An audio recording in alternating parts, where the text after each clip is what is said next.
chers compatriotes, à l'aube d'une nouvelle année, je vous souhaite à chacun de vous une bonne et heureuse année 2024. Qui dit année nouvelle, dit résolution personnelle. Nous venons de vivre ensemble une histoire qui nous lie à jamais. Je vous remercie tous pour la grande confiance que vous m'avez manifestée tout au long de la campagne où nous avons pu nous parler et dresser de plans d'avenir. Je remercie tous mes alliés pour leur soutien. Je vous remercie tous pour le vote massif que vous m'avez accordé. Au cours de nos rencontres, j'ai constaté que nous voulions tous un avenir meilleur pour nos familles, nos enfants. La sécurité pour tous, la santé, les écoles, l'eau, l'électricité, de routes, de ponts, de bacs, de l'emploi, le salaire décent, un logement. Toutes ces choses simples qui devraient faire la dignité de tout Congolais, nous en rêvons. Je n'ai pas oublié les espoirs que vous avez placés en moi. Je n'ai pas oublié non plus vos exigences sur la qualité de celui qui doit gouverner notre pays. Vous me l'avez clairement exprimé. Vous voulez que le pays soit dirigé par des hommes intègres, ayant le sens de la justice et du bien commun. Vous exigez qu'on vous rende compte et qu'on vous associe plus étroitement à la gestion du pays, tant au niveau national, provincial que local. Lors de cette campagne, j'ai pris vis-à-vis de vous un engagement, celui de changer le Congo. Je n'entends pas le trahir. Depuis le braquage électoral du 20 décembre, dont nous sommes tous victimes, nous vivons une énième usurpation de notre souveraineté. De partout, j'entends monter des cris d'indignation, des cris de contestation, des cris de colère, des cris d'exaspération. Au mépris de l'expression populaire, un régime issu de la fraude, de la tricherie et du fait accompli veut s'imposer à nous. Il n'en sera jamais question, absolument jamais.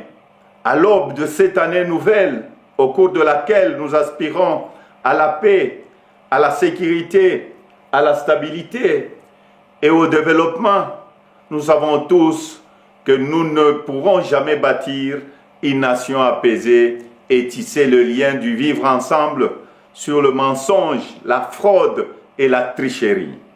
Nous ne pourrons jamais bâtir un pays, un État, une nation sans retrouver notre fierté qui appelle à pouvoir choisir librement nos dirigeants.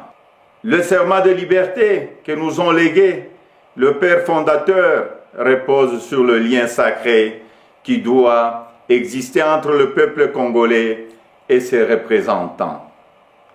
Tromper notre peuple ne fait qu'aggraver la lancinante crise de légitimité qui perdure dans notre pays et nous fait passer à côté de grands espoirs. Mes chers compatriotes, à vous tous qui avez porté vos suffrages sur moi, à vous tous qui savez qu'ensemble, un nouveau Congo est possible, je vous fais le serment de ne jamais vous abandonner. Nous entrons aujourd'hui dans une autre phase de notre quête pour la liberté. Nous devons ensemble soustraire notre pays des mains de la prédation, de la corruption, de la gabegie et de toutes les injustices. C'est pourquoi, avec d'autres compatriotes, avec les forces sociales et politiques et prise de liberté, un sursaut citoyen est nécessaire. Sauver notre démocratie est devenu plus qu'une priorité. C'est un devoir et je ne faillirai pas à mon devoir citoyen. Raison pour laquelle je vous demande de ne pas baisser le bras, de ne pas céder au découragement ou au pessimisme, mais bien au contraire, de reprendre la marche que nous avons engagée ensemble. Parce que rien n'est fini, tout est encore possible. Et ce nouveau Congo, nous y avons droit et nous ne laisserons à personne le droit de briser le rêve que nous avons de le bâtir ensemble. Notre Constitution nous invite à nous opposer à tout groupe d'individus qui veut prendre le pouvoir et s'y maintenir en dehors de la volonté du peuple congolais. Pour notre dignité et l'avenir de nos enfants, nous sommes tenus de souscrire à tout le moyen qu'elle met à notre disposition pour refuser la fraude et l'installation de la dictature. Peuple congolais, tenons bon, restons mobilisés. Le temps de l'action est venu. Par des actions pacifiques, démocratiques, nous allons résister et reconquérir notre droit le plus légitime, celui de faire échec à la fraude et de reprendre en main notre destin avec les dirigeants de notre choix. Amis partenaires, frères africains, les Congolais n'ont-ils pas le droit de vraies élections?